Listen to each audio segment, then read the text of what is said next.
আল্লাহ তাআলার কাছে 12টি মাসই সম্মানিত, তবে তার মধ্যে 4টি মাসকে বিশেষভাবে আরবাআতু হুরুম 4টি মাসকে বিশেষভাবে সম্মানিত করা হয়েছে। তার মধ্যে একটি মাস হচ্ছে জিলহজ মাস। এই জিলহজ মাসে এমন কিছু গুরুত্বপূর্ণ আমল রয়েছে যে আমলগুলো করার দ্বারা বিগত 1 বছরের গুনাহ এবং লাগাতার 2 বছরের গুনাহ মাফের সংবাদ আল্লাহ তাআলা বান্দাদেরকে প্রদান করেছে। রাসূল করিম সাল্লাল্লাহু আলাইহি সাল্লাম, তিরমিজি শরীফের হাদিস, জিলহজ মাস যখন তিনি পাইতেন তখন এই জিলহজ মাসের প্রথম 10 দিন কোরবানি ঈদের আগ পর্যন্ত তিনি রোজা রাখতেন। শুধুমাত্র ঈদের দিন ছাড়া ঈদের পূর্বের 9 দিন 10 রাত্রি ইবাদত বন্দেগী এবং 9 দিনের রোজা তিনি রাখতেন। এ হচ্ছে জিলহজ মাসের এক ফজিলত। দ্বিতীয় নম্বর বিষয় হচ্ছে এই জিলহজ মাসের একটি গুরুত্বপূর্ণ দিন, সে দিনটি হচ্ছে আরাফাতের দিন। 9 জিলহজ আরাফায় অবস্থান করা এটা গুরুত্বপূর্ণ ইবাদত।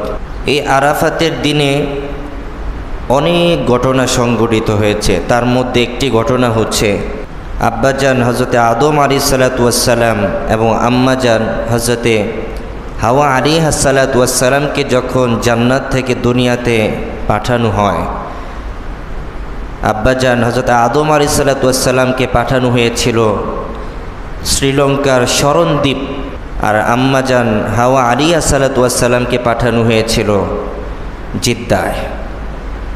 দুনিয়াতে আসার পর উভয়জনের সাথে মোলাকাত করার জন্য পাগল প্রায়, একজন আরেকজনকে তালাশ করতে করতে তারা আরাফার ময়দানে এসে একত্রিত হয়, সেখানে 2 জন মিলিত হয়।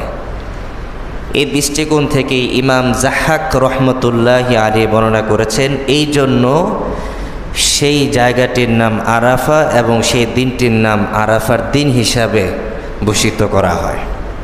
আরেকটি ইতিহাস হচ্ছে এই আরাফাতের দিনই আল্লাহ রসুল সাল্লাল্লাহু আলাইহি সাল্লাম বিদায় হজের ভাষণ প্রদান করেছেন,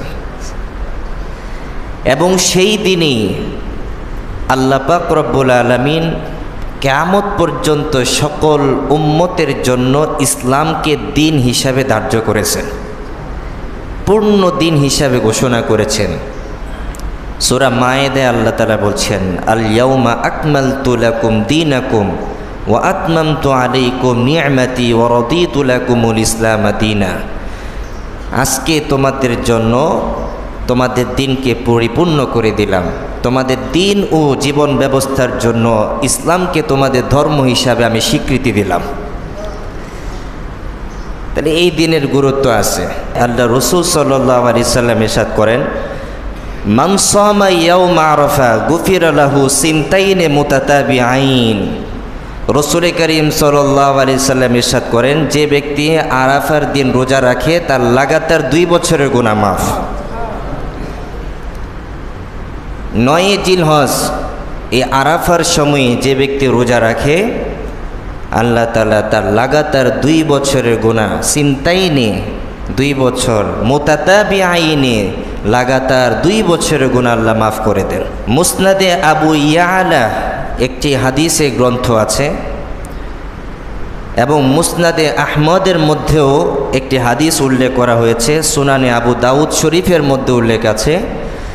রাসূল করিম সাল্লাল্লাহু আলাইহি সাল্লাম ইরশাদ করেন যে আরাফার দিনের রোজা যে ব্যক্তি রাখবে, ইন্নী আহতাসিবু আলাল্লাহি আইয়ুকাফিরাস সানাতাল্লাতী ক্বাবলাহ ওয়াস সানাতাল্লাতী বাদাহ। আল্লাহ রাসূল বলেন, আরাফার দিনের রোজা যে ব্যক্তি রাখবে, আমি আশাবাদী আল্লাহ তাআলা তার পূর্বের এবং পরের 1 বছরের গুনাহ মাফ করে দিবেন।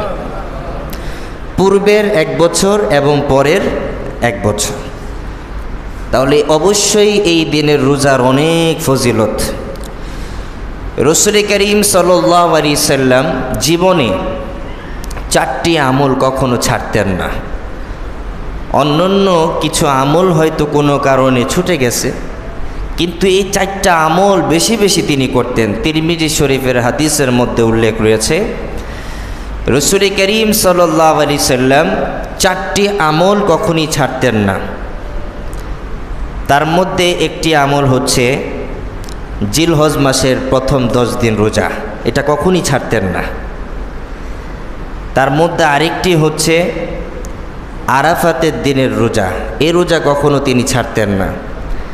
তার মধ্যে আরেকটি আমল হচ্ছে ফজরের আগের 2 রাকাত সুন্নত, এই 2 রাকাত সুন্নত তিনি কখনোই ছাড়তেন না। আরেকটি আমল হচ্ছে প্রতি মাসে তিনি 3 দিন রোজা রাখতেন, এই রোজাগুলো তিনি কখনোই ছাড়তেন না। রাসূল করিম সাল্লাল্লাহু আলাইহি সাল্লাম পুরা জিন্দেগি চিরাচরিত আমল, যা তিনি কখনোই ছাড়তেন না। তাহলে প্রথম জিলহজ মাসের 10 দিন, এই 10 দিন আমাদের অত্যন্ত গুরুত্বপূর্ণ একটি বিষয়। শুধু তাই নয়, আল্লাহ তাআলা সূরা ফজরের মধ্যে এই 10 রাত্রির কসম খেয়ে আল্লাহ তাআলা একটি কথা বলেছেন, কোনো ব্যক্তি যদি তাসবিহ পাঠ করে সুবহানাল্লাহ, কোনো ব্যক্তি যদি তাহমিদ পাঠ করে আলহামদুলিল্লাহ, কোনো ব্যক্তি যদি তাহলিল পাঠ করে লা ইলাহা ইল্লাল্লাহ, কোনো ব্যক্তি যদি তাকবীর পাঠ করে আল্লাহু আকবার, তার জীবনের গুনাহ আল্লাহ মাফ করে দিবেন। ওয়াল ফাজরি ওয়া লায়ালিন আশর, ওয়া লায়ালিন আশর, এখানে 10 রাত্রির কথা মুফাসসিরিনে কেরাম বিশেষ করে হযরত আব্দুল্লাহ ইবনে আব্বাস ও ইমাম মুজাহিদ ধারাবাহিকভাবে ইমাম ইবনে কাসির রহমাতুল্লাহি আলাইহি বর্ণনা করেছেন, এই 10 রাত্রি দ্বারা জিলহজ মাসের 10 রাত্রিকে বোঝানো হয়েছে। জিলহজ মাসের 10 রাত্রিকে বোঝানো হয়েছে। তাহলে অবশ্যই আমাদের উচিত এই 10 রাত্রির কদর করা। এখন এই 10 রাত্রি কিভাবে কাটাবেন, এই 10 রাত্রিতে এই 10 দিন আপনি কিভাবে সময় দিবেন? একটা আমল তো আমরা পেলাম, কোরবানি ঈদের আগ পর্যন্ত রোজা রাখা, দিনে রোজা রাখা। আরেকটি আমল হচ্ছে কোরআনে কারীমের মধ্যে এক আয়াতে আল্লাহ তাআলা ইরশাদ করেন সূরা হজের মধ্যে, যখন জিলহজ মাস চলে আসবে তখন তোমরা ওই নির্দিষ্ট দিনগুলোতে তাসবিহ পাঠ করবে সুবহানাল্লাহ বেশি বেশি, তাহমিদ পাঠ করবে আলহামদুলিল্লাহ বেশি বেশি, তারপর হচ্ছে তাহলিল পাঠ করবে লা ইলাহা ইল্লাল্লাহ, তারপর হচ্ছে তাকবীর আল্লাহু আকবার। পুরা রাত্রিটা নফল ইবাদত দিয়ে কাটাতে হবে। এই হচ্ছে রাত্রিতে ইবাদত করার একটি মাধ্যম। দ্বিতীয়ত হচ্ছে এই রাত্রিতে বেশি বেশি কোরআনে কারীম তেলাওয়াত করা। এই রাত্রিতে আরেকটি আমল হচ্ছে বেশি বেশি নফল নামাজ আদায় করা। এই 10 রাত্রি আল্লাহ রসুল ঘুমাতেন না, পুরা রাত তিনি সজাগ থেকে আল্লাহর সান্নিধ্যে তিনি এই পুরা সময়টিকে বিলিয়ে দিয়েছেন। ফোকায়ে কেরাম উল্লেখ করেছেন, যখন জিলহজ মাস চলে আসে তাদের জন্য উচিত তারা যেন জিলহজ মাস আসার আগেই পূর্ব প্রস্তুতি গ্রহণ করে কিভাবে এই জিলহজ মাসের প্রথম 10 দিন ইবাদতে কাটানো যায়। ফোকায়ে কেরাম উল্লেখ করেছেন, যারা কুরবানি করবেন, কোরবানির নিয়ত করেছেন এবং যাদের উপরে কোরবানি আবশ্যক, তারা যেন এই মাস শুরু হওয়ার আগেই তাদের দেহের মধ্যে যা কিছু প্রয়োজন কর্তন করা, ছেটে ফেলা, পরিষ্কার করা, তারা যেন জিলহজ মাস আসার আগেই সব কিছু করে ফেলে। কোরবানির দিন পর্যন্ত তারা নখে হাত দিতে পারবে না, চুলে হাত দিবে না, অবাঞ্ছিত লোম পশমে হাত দিবে না। এক কথায় কোরবানির দিন পর্যন্ত এই 10 দিন যে ব্যক্তির উপরে কোরবানি আবশ্যক সে নখ, চুল, গোঁফ কিছুই ধরতে পারবে না। এটা তার জন্য মুস্তাহাব আমল। হাদিস শরীফের মধ্যে উল্লেখ রয়েছে, মুসনাদে আহমদ ও নাসাই শরীফের মধ্যে উল্লেখ রয়েছে, রাসূল করিম সাল্লাল্লাহু আলাইহি সাল্লাম ইরশাদ করেন, যে ব্যক্তি সামর্থ্যবান নয়, এক কথায় ফকির, গরিব, যার উপরে কোরবানি আবশ্যক নয়, ওই ব্যক্তি যদি ওই জিলহজ মাসের আমলগুলো আদায় করে, বিশেষত চুল, নখ, গোঁফ ছাঁটাই না করে থাকে, সে ব্যক্তিও কুরবানির পূর্ণ সওয়াব পেয়ে যাবে। আর যেই ব্যক্তির উপরে কুরবানি আবশ্যক, সে ব্যক্তি তো কুরবানি দেওয়ার সওয়াব পাবেই, কুরবানির দিনের আগে যে 9 দিন সে চুল, গোঁফ, নখ এগুলো ধরে নাই, কর্তন করে নাই, সেই সওয়াবটাও আল্লাহ তাআলা ওই বান্দার আমলে প্রদান করবেন।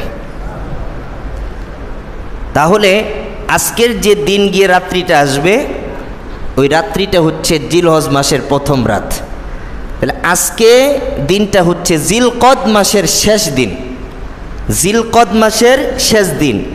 আর আজকের দিন গিয়ে যে রাত্রিটা আসবে, সেই রাত্রিটা হচ্ছে জিলহজ মাসের প্রথম রাত। এর মানে হচ্ছে আজকের দিনেই আপনার শরীরের অবাঞ্ছিত লোম পশম কর্তন করে ফেলবেন, নখ বড় থাকলে তা কর্তন করে ফেলবেন। পারবো না ইনশাআল্লাহ? জিলহজ মাসের আলোচনা থেকে আমরা কি বুঝলাম?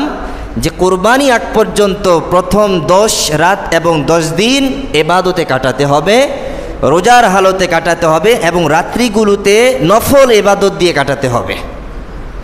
আর যার উপরে কোরবানি আবশ্যক, তিনি তার শরীরের অবাঞ্ছিত অংশগুলো কেটে কর্তন করে ফেলবে এই 10 দিন, আর সেখানে হাত দিবে না। আর যেই ব্যক্তি কোরবানি করতে পারবে না, এক কথায় যে ব্যক্তির উপরে কোরবানি আবশ্যক নয়, গরিব, অসহায়, এতিম, এই ব্যক্তিও যদি ওই ব্যক্তির মতো আমল করে যে ব্যক্তির উপরে কোরবানি আবশ্যক, তার উপরেও আল্লাহ তাআলা একটি পূর্ণ কোরবানির সওয়াব প্রদান করা হবে। এবার আসেন কোরবানি সম্পর্কে।